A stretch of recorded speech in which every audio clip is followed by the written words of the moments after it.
Hey, welcome to the Three Geeks Network. My name is Jay, joined by Liz. We are going to give you a review for Furious 7. We went and saw it yesterday. Unfortunately, Max couldn't make it today. He had some personal stuff he needed to attend to, so he wasn't able to make it to the movie. So, yeah, when you go into a movie like this, you gotta go in it with the eyes of what you're about to see. You can't go in it expecting to see like Whiplash or Birdman or Boyhood because you're not gonna get that. You're gonna get an action flick, and if you go to it for an action flick, then yeah, there's going to be some heavy spoilers ahead in this review. So, James Wan took over directing this one from Justin Lin, who's been with the franchise since Tokyo Drift.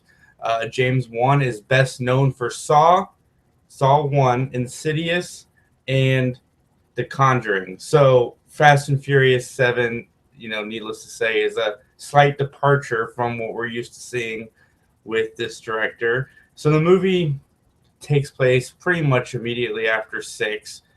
Jason Statham plays Deckard Shaw, who's out for revenge for what the guys did to his brother in part 6. Um, yeah, he's pretty much hunting them. That's the best you're going to get as far as the plot goes in this movie. Uh, so yeah, I guess we'll just get into it. Do you want to go first?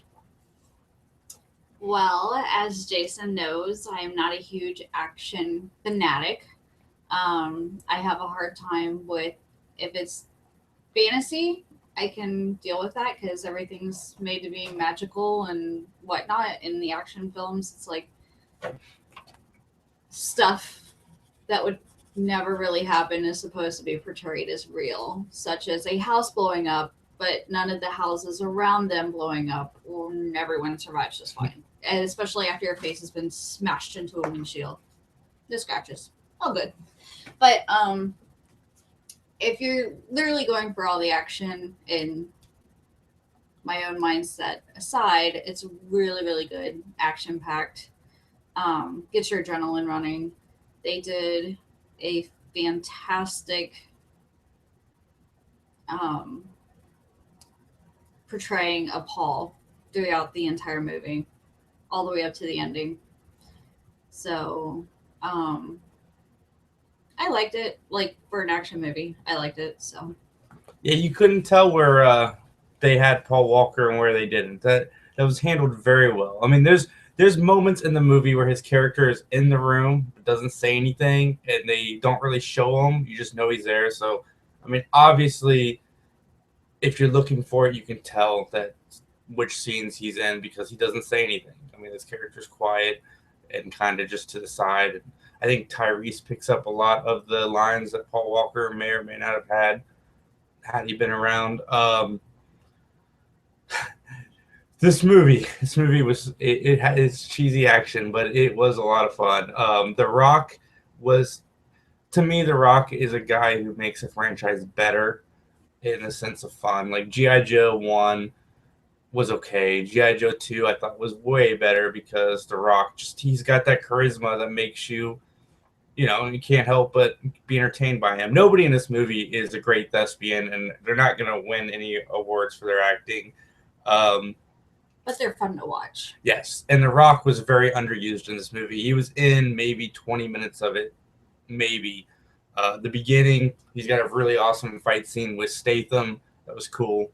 And there's no way in hell Jason Statham would ever last that long in a fight with The Rock. Yes, The Rock wins in the end, and Statham has to use a grenade, which The Rock obviously survives because, like she said, nobody gets hurt in these movies. They're literally bouncing. This is the Avengers with real people, more or less.